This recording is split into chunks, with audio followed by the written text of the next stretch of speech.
¿Qué tal, chicos, amigos y colegas? Sean bienvenidos a este su canal Entender Arquitectura. El día de hoy, este video que quiero compartir con ustedes está enfocado más a una parte teórica de la arquitectura. Es más un pensamiento y es un recurso que ustedes pueden utilizar para sus proyectos arquitectónicos.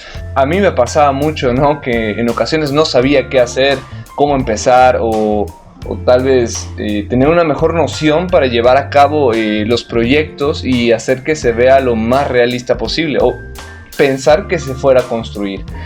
Entonces, con el tiempo fui comprendiendo algunas cosas, ya que pasamos la mayor parte de nuestras vidas en edificios o en ambientes, obviamente creado por el ser humano, pero desde hace unos ayeres he pensado que toda la construcción tiene un porqué. Las fachadas, la orientación, las distribuciones, las accesibilidades, todo tiene un porqué. Y me pongo a pensar que antiguamente realmente no se necesitaba un título para poder proyectar algo. Y no me malentiendan, no, amo ser arquitecto, en serio, lo disfruto muchísimo. Y amé la carrera y me encantó, o sea, es algo que yo volvería a hacer, definitivamente. Pero para construir algo tiene que venir desde la mente y plasmarlo en una hoja de papel. ¿Por qué?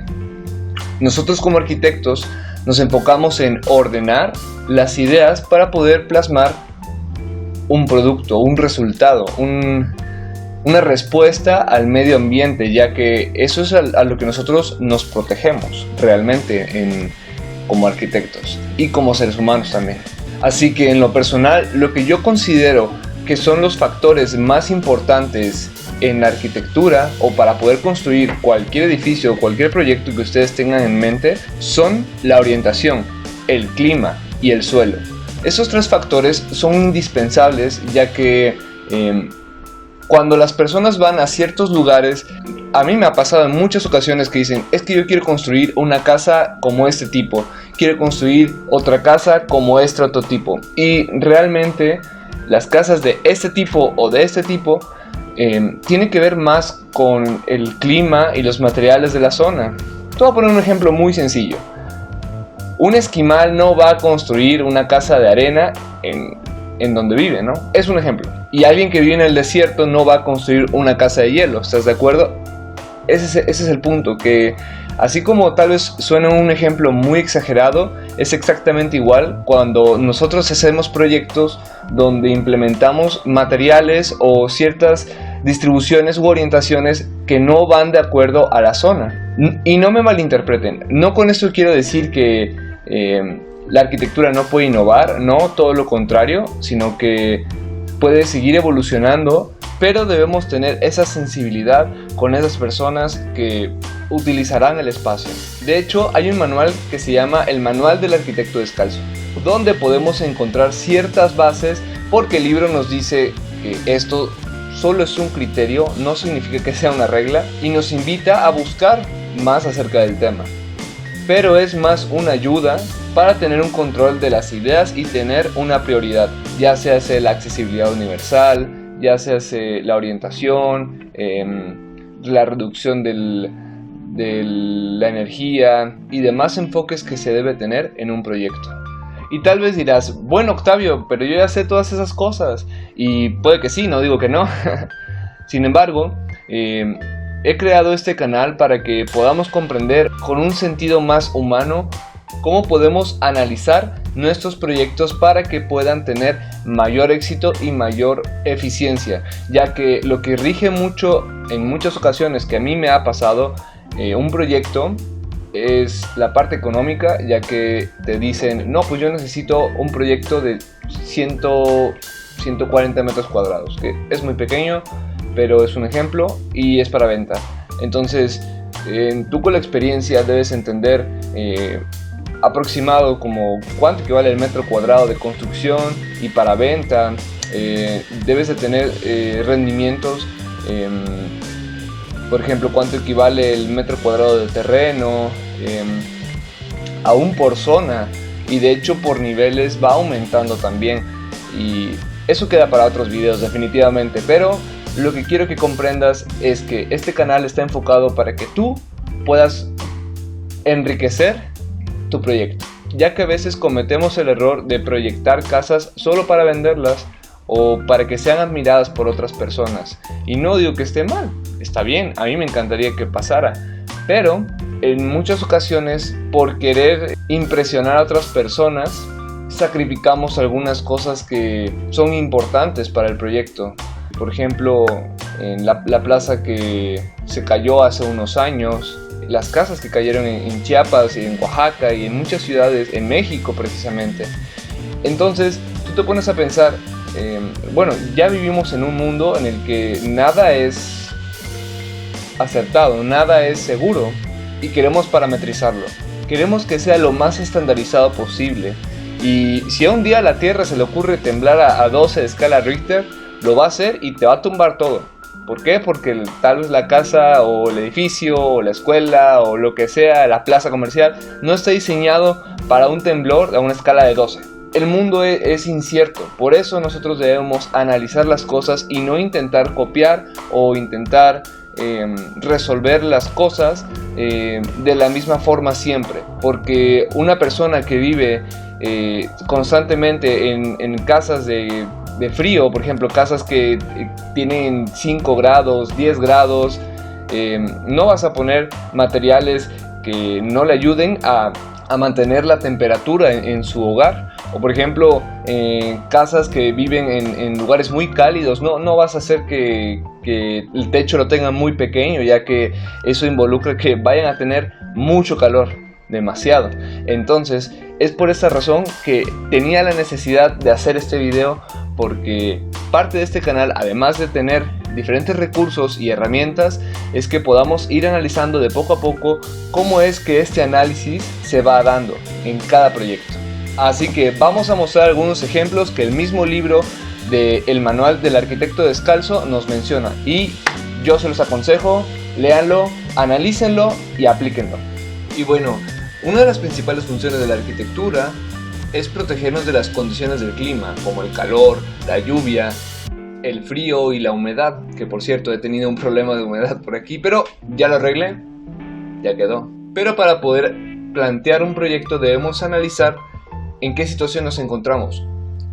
Yo sé que el Manual del Arquitecto Descalzo es un libro muy viejo, muy antiguo, pero nos funciona para poder determinar o analizar en qué nos queremos enfocar. Y también voy a explicar a continuación cómo podemos dar resultado a ciertos edificios según el tipo de clima. Vamos para allá.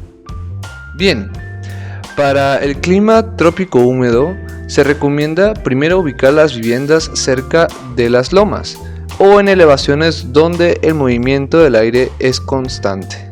Podemos observar que estoy creando un pequeño edificio que efectivamente está arriba para que cuando haya inundaciones no afecte esto, las cuestiones de la casa, el hogar y demás, ¿no? Entonces, ya que esto está elevado, también se recomienda tener paredes livianas para que no conserven la humedad, ya que precisamente este tipo de climas generalmente está ubicado en selvas y en ese tipo de lugares, ¿no? Además de que siempre cuando vayan a crear un edificio de ese tipo, chequen, es un mal consejo, pero es muy útil, las demás construcciones, hasta dónde es que el nivel del agua les llega. Entonces van a tener una noción de si se inunda o no se inunda con facilidad el lugar, ¿no?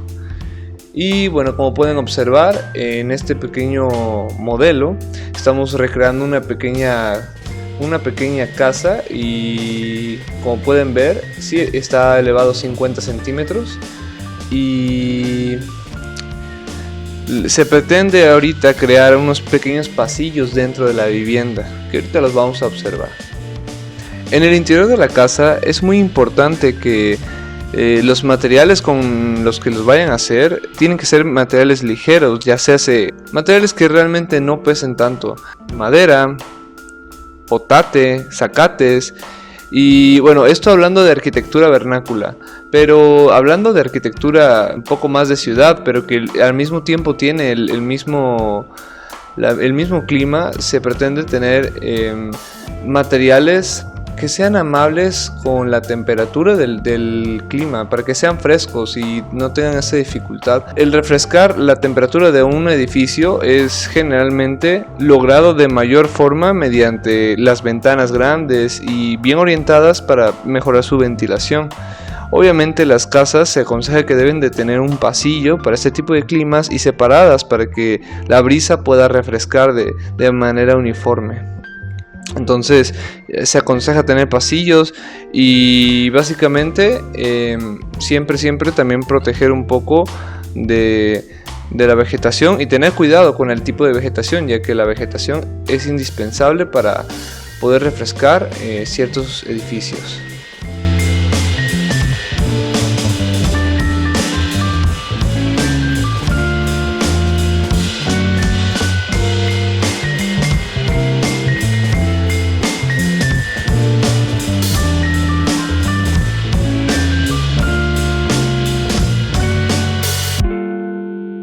En el trópico seco, bien, para empezar, en los edificios de trópico seco deben estar ubicados en las partes más bajas de la montaña, donde hay más ventilación por el movimiento del aire.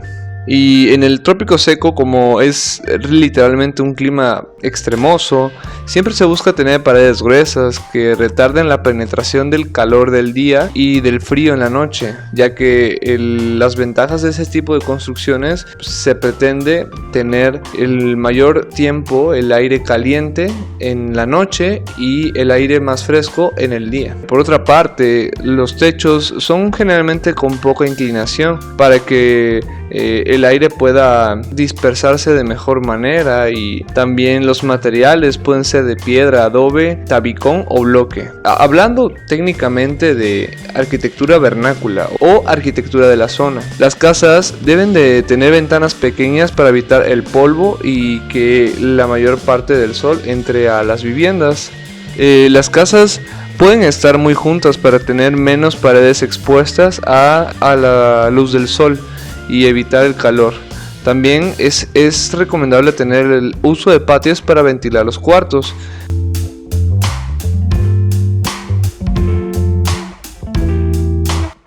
Bien, y por último tenemos el clima templado.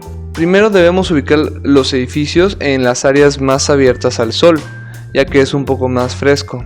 Las paredes deben de ser un poco más gruesas, o más bien gruesas, para que no se pierda el calor en las habitaciones. Los techos deben de tener una inclinación mediana. ¿Para qué? Para que la humedad no se almacene en la parte de arriba y tengan problemas de filtración. Los materiales pueden ser de adobe, madera, tabiques, bloques, ya que estos son materiales bastante térmicos para este tipo de clima. Las ventanas deben ser pequeñas y dirigidas hacia el norte, y las grandes deben ser expuestas hacia el sur. Por otra parte, debemos de proteger la casa contra los vientos con vegetación y barreras de tierra, ya que los vientos, al ser del norte, si se encuentran del hemisferio norte, son fríos, y si la casa está orientada hacia el norte y podemos localizar las ventanas hacia el sur, esto ayuda para también ventilar de una forma eficiente el lugar.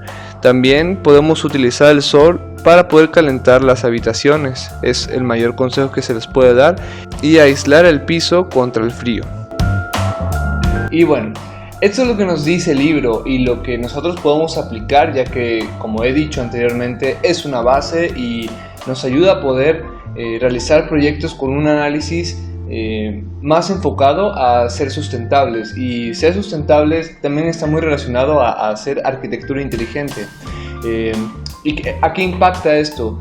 Impacta al costo, ya que se puede implementar ciertos sistemas constructivos, ciertos materiales, para que en el caso de lugares muy cálidos se pueda disminuir la temperatura, y en el caso de lugares muy fríos se pueda aumentar la temperatura.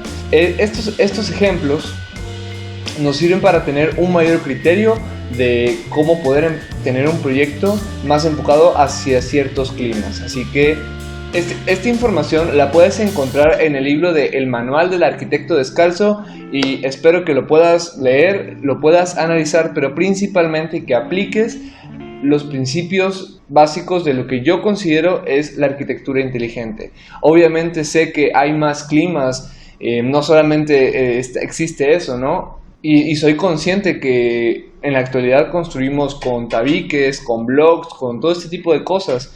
No solamente se trata de construir con paja y madera, ¿no? Obviamente no, sino que es para que tengan una idea de cómo poder hacerlo, que se puede construir con madera, paja, piedras y lo que ustedes quieran, pero siempre y cuando estructuralmente esté firme, ¿no? Y eso lo vamos a ver en los próximos videos. Así que si te gustó este contenido, si lo crees útil y si crees que este canal te puede ayudar, te pido por favor que compartas este video para que podamos seguir creciendo en esta comunidad que se está formando. Así que nada, te invito a que te suscribas y que le des like a este video. Comparte y espero tus comentarios para saber qué videos te gustaría que yo realizara y de este modo todos poder compartir nuestro conocimiento. Muchísimas gracias y nos vemos en la próxima.